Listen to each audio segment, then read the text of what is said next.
pessoas, tudo bem com vocês? No vídeo de hoje a gente vai estar falando sobre os números complexos, mais especificamente o conjunto dos números complexos.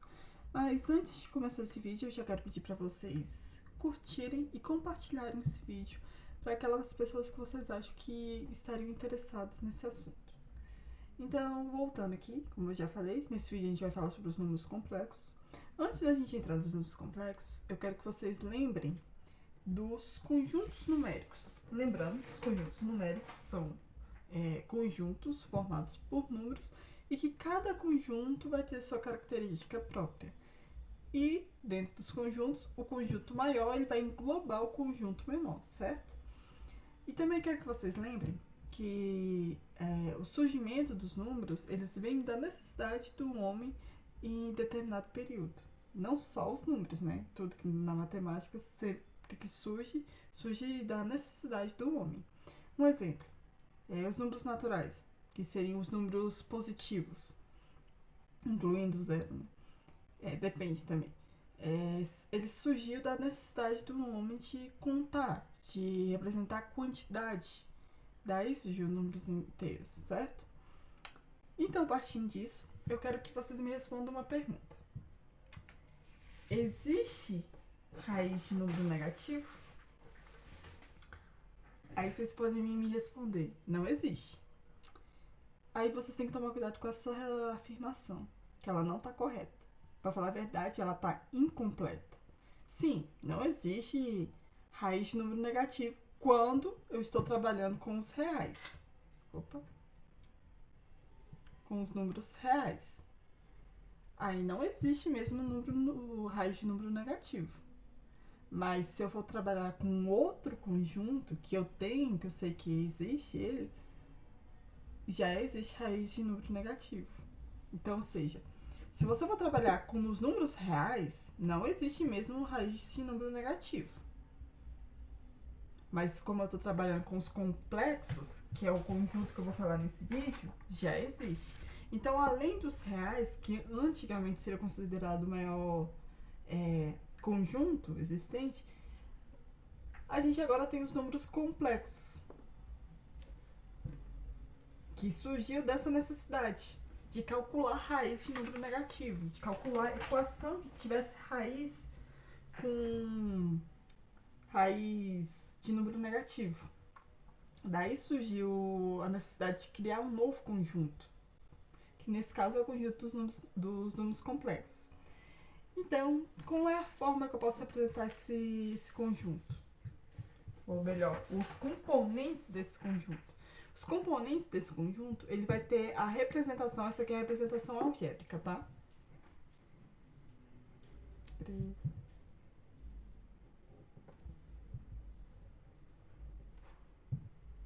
Algébrica. Ok? Nessa representação, eu vou ter minha parte real, que seria o meu A aqui, e vou ter minha parte imaginária, que é o meu B, que é representado pela letra B. E eu vou ter a minha unidade imaginária, que é a letra I. A minha parte imaginária, ela sempre vai estar acompanhada com esse I, tá?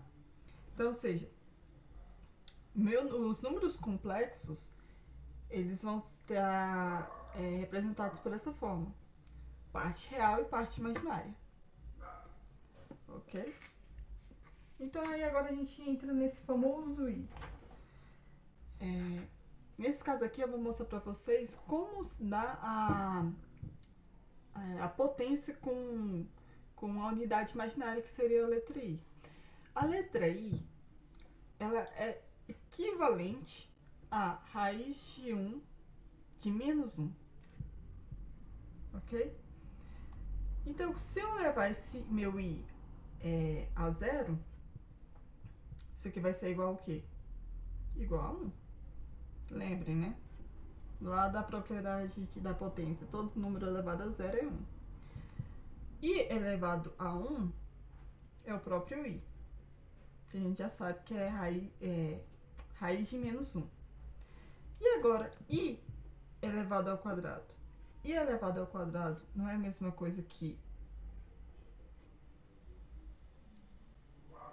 menos 1 vezes menos, menos 1 não, vezes menos raiz de 1, de menos 1, no caso.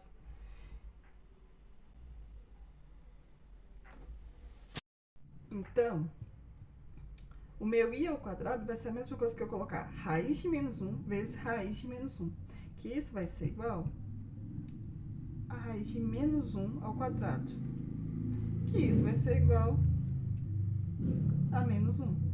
Então, meu i ao quadrado é igual a menos 1, certo? E agora? E se eu fizer agora i ao cubo? Ora, eu já sei que i ao quadrado é menos 1, né? E eu sei que, utilizando a propriedade de potência, né?